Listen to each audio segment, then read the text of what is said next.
Bonjour, and welcome back to Tea Time with Esme and Boo.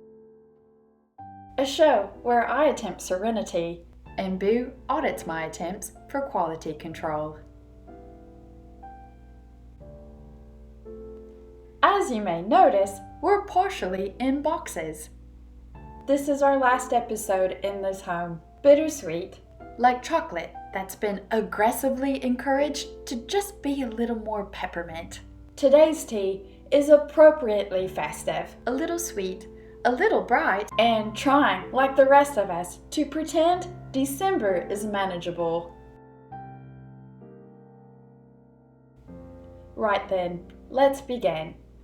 Today's guest, a peppermint chocolate blend, a tea that insists on holiday cheer. Even if you're emotionally still in late September, it's peppermint forward naturally, bright, crisp, a little too enthusiastic for this economy. Then the chicory steps in, grounding things, like the responsible friend in a chaotic group chat.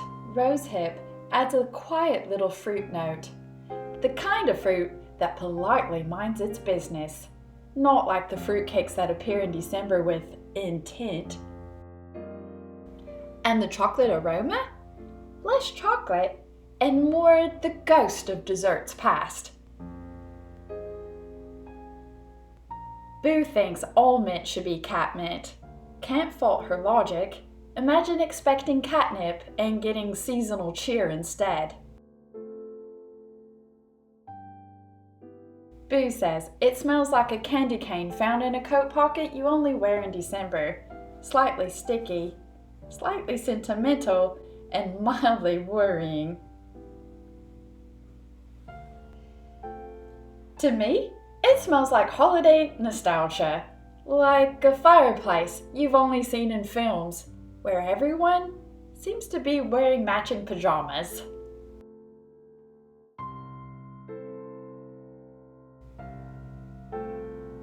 It's cool, bright, minty, like a peppermint trying its absolute best to comfort you during a mediocre week.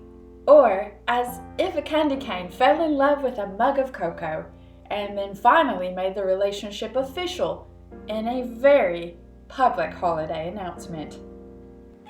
Peppermint, as it happens, has been used for centuries to soothe the stomach, refresh the mind, and give ordinary humans just enough fortitude to endure the most harrowing of quests, the family gathering. Quite right, Boo. A chilling saga indeed. Now, an educational morsel. In medieval times, peppermint was considered so invigorating that physicians prescribed it for something called the melancholy of winter, a condition which, while never formally defined, likely described the moment one realizes it will be dark at 4 p.m. for the next 6 weeks. Which, if we're being honest, sounds like medieval seasonal depression, but with more cloaks and fewer coping strategies.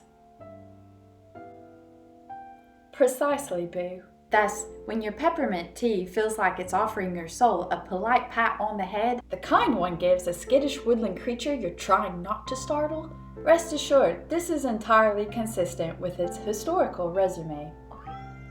Sadly, Boo, most medieval texts were written by men who believed sadness lived in the liver and that leeches were part of a balanced lifestyle.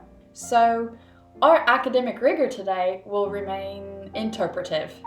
And speaking of interpretation, this feels like the perfect moment to transition to our next tiny tale. There's a peculiar comfort in making tea while surrounded by boxes. A reminder that even when life is being disassembled and reassembled, water still boils, peppermint still mints, and Boo is still Boo.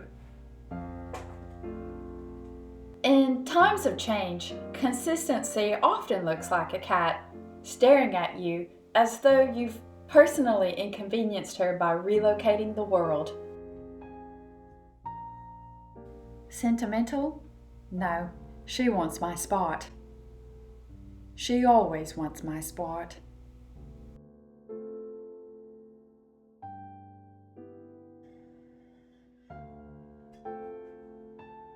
There's something quietly reassuring in all of it, that you can pack every object you own and still make the same cup of tea, under the watchful eye of the same slightly judgmental feline supervisor. Consistency comes in many forms. And now, from life's little constants to questions.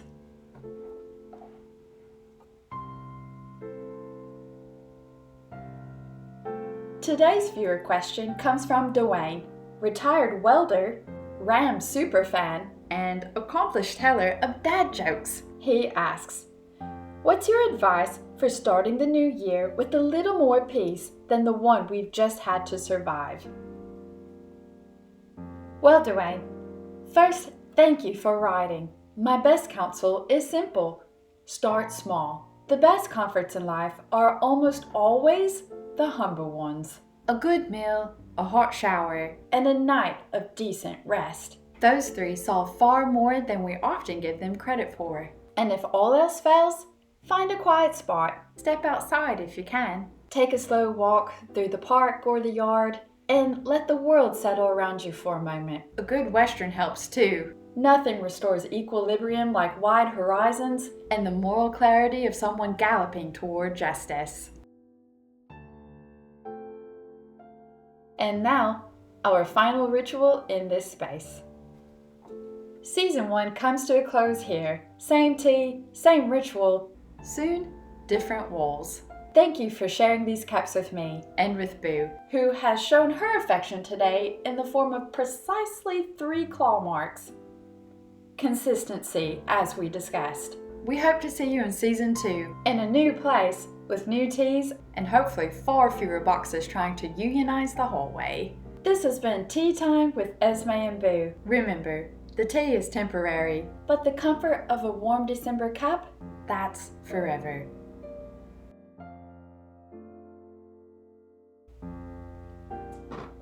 If you enjoyed this final cup of the season, please like the video, subscribe, and tell us in the comments, what's one small comfort that carried you through this year? Boo says snacks. Obviously snacks. We'll see you in Season 2. New home, new teas, same cat, same lovingly curated chaos.